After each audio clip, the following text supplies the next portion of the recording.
So where in the world is Tuapeka, you may well ask? Well, I had to do some research on it as well. So we're parked up here at Tuapeka, which is approximately 125 kilometres from where we were at Invercargill, north, because you can't go south. So we're north, and we're kind of in between Balclutha and Lawrence on the back road there. We're in the Clutha Valley. Oh, there we go. A voice. Was that God trying to tell me? Oh, no, it's only Scott. We're in the Clutha Valley.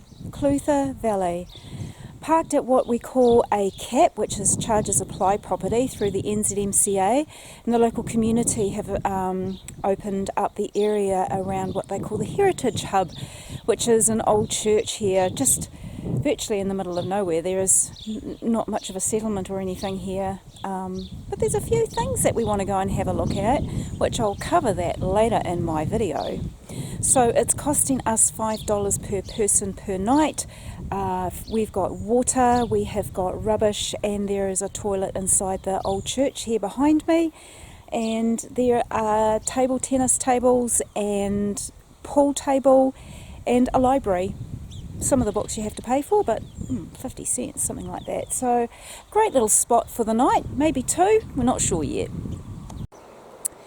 We've walked about a kilometre from the Heritage Hub where we are parked up for the night down to the Tuapeka Punt, or the car ferry. Now back in the day, because this has been going since 1896, back in the day apparently there were up to 25 punts that used to operate across the river, and this is the last one that's left. And apparently it is the only one of its kind in the Southern Hemisphere, because it is only just powered by the force of the water, and it's driven across the river by cable. And it used to be a wooden hulled vessel, and then it changed to a double steel hull around 1910, 1915, somewhere around there. So yeah, always really keen to go and see things that it's like a one-off, especially in the Southern Hemisphere. So a lot of activity used to go around in this area to warrant having 25 punts across this big river. The punt still operates today, 7 days a week, 8 until 10 in the morning, and then 4 until 6 in the afternoons. Those are the summer hours, and it's free, and it is funded by the local council.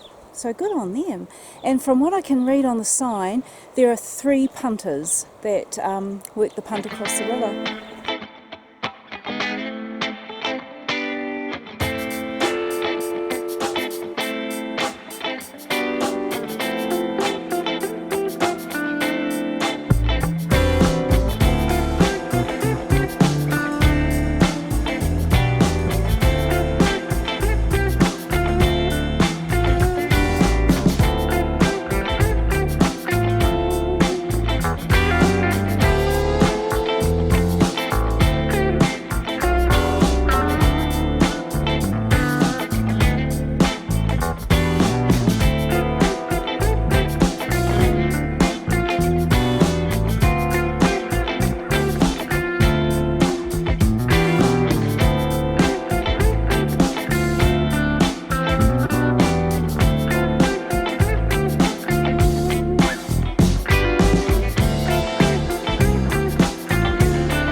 Well, from the Tuapeka Punt, you know, that's quite hard to say, eh? The Tuapeka Punt, we've walked probably about an hour along the Tuapeka Dam River Walk, and we've made it to the dam, as you can see in the background.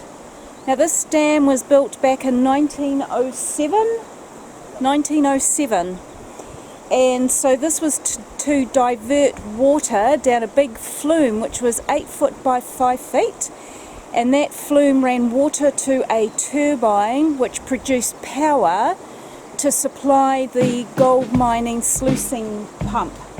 Is that right? Pump for the gold sluicing. And yeah, there's a little bit of history in the middle of nowhere. 1907 dam.